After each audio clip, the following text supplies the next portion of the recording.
रात्रीचं घाटातनं साताराचा व्ह्यू बघायचा ना आपल्याला इतकं महागात पडेल का वाटलं नव्हतं. तर रामराम मंडळी, परत एकदा स्वागत आहे आपल्या ब्लॉग मध्ये. आता रात्री आमचं अचानक ठरलं की चला जाऊया घाटात, आणि ज्यांच्या सोबत घाटात चाललोय ती अजून फुग्यावरच खेळत बसली ती. आणि दुसरा तर असला आशिक झाला की तो पोस्टरला बी सोडे ना. आणि हो तिसरा गडी बघा, बघल तेव्हा फोटो काढच म्हणत असतोय. आणि तुम्ही पण तुमच्या असल्या मित्रांना टॅग करा. आता त्यांच्या देवचा होता मी पण आहे बरं का.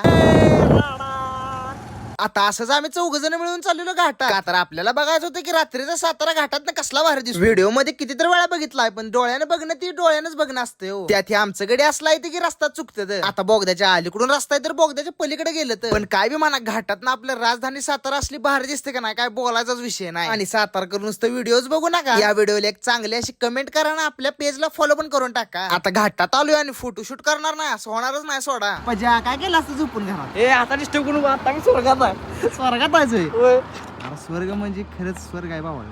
आणि तुम्हाला पण जिवंतपणे जर स्वर्ग बघायचा असेल का नाही तर तुम्ही सातारला नक्की फिरायला या. आता मस्तपैकी घाटातनं जर सातारचा व्ह्यू बघितला, पण पुढे गेले आपल्याबरोबर असे काय झालं का नाही, त्यावर गेलेलं स्वर्गात डबल भूलोकावर आलो. आता झालं काय तर ह्यांच्या चेतकरा राहिलेलं 3% चार्जिंग, आणि ह्यांना जायचं होतं शेंद्र्याला. आणि मी पण रात्रीचं 1 वाजता त्यांच्या सोबत शेंद्र्याला गेलो, कारण मध्येच बंद पडल्यावर बॉम्ब नको. पण ह्यांची गाडी काय बंद पडली नाही, आणि माझ्या पण घरची म्हणली आता तिकडे झोपायचं, घरात काय यायचं नाही. मग काय रात्री तिथं झोपला, आणि सकाळी 6:30 वाजता शेंद्र्या डबल सातारला जाताना डबल स्वर्गाचं दर्शन झालं. आता यो स्वर्ग बघा, आणि तेवढं जाता जाता लाईक आणि फॉलो करून जावा.